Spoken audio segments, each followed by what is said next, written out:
Amish's books, you recognize why Indian culture is so densely layered and why it is that so much of it needs to be unpacked. And that brings me to my final point, Amish's brilliance in picking the right stories.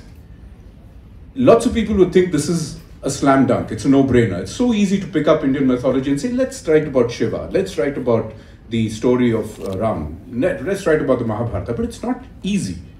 And to do it in a way that is layered and a way that is accessible, and at the same time, in a way that makes you want to read more of Amish, that, ladies and gentlemen, is brilliance. Amish Tripathi. So in War of Lanka, you explore the themes of power, loyalty, and sacrifice. How do you balance these themes with the demands of a gripping narrative?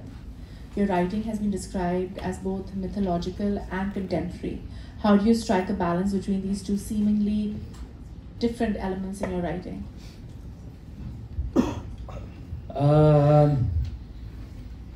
I wish I could give a logical answer to this, because I have been asked this question a few times, how do you write? And the point is, I honestly don't actually plan it.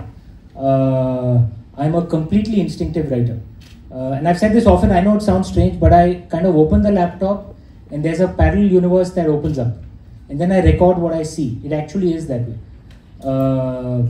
And I write all my books this way. I actually just record what I see. Which is why I know it sounds strange, I don't care, but I genuinely believe that it's the blessings of Lord Shiva, the God I worship. Look, if you're an atheist, you can believe it's the blessings of the universe, or whichever God you worship, you can believe it's the blessings. But I genuinely believe creativity comes with a blessing. My father says that as well. And I've heard Anilji say that. If you can just let the blessing flow, then it comes, right?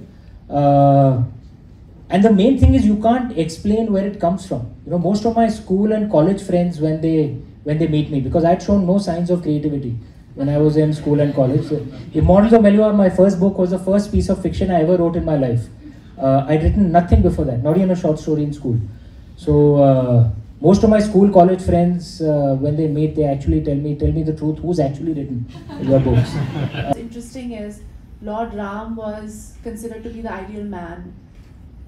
Sita was considered to be the ideal woman, wife, and I think interpretation and the way it's said, so even though I'm very modern, extremely liberal, I also believe that some people like that existed and that's why stories were told.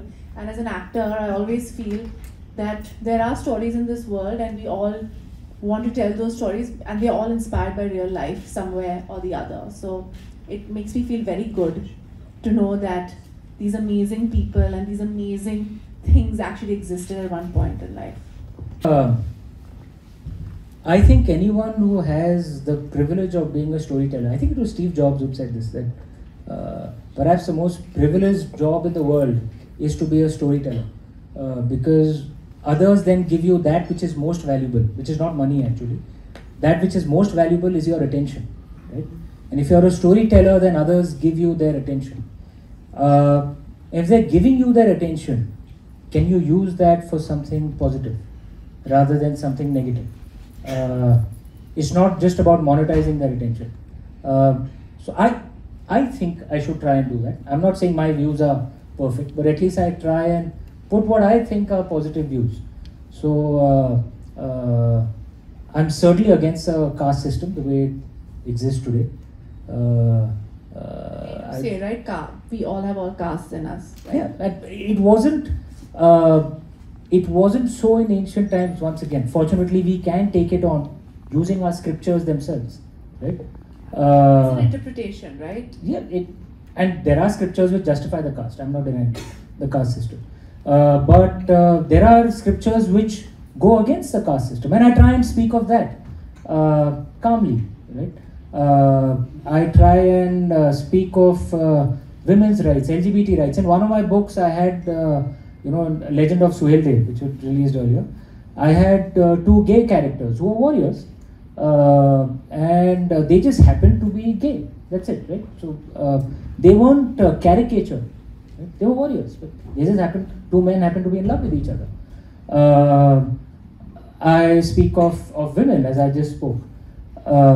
in my books. And I think if you put it across in a calm manner, you don't generate controversy. People are willing to listen. So I've been in the circus for 12 years. You can Google, you won't find any controversy around me, right?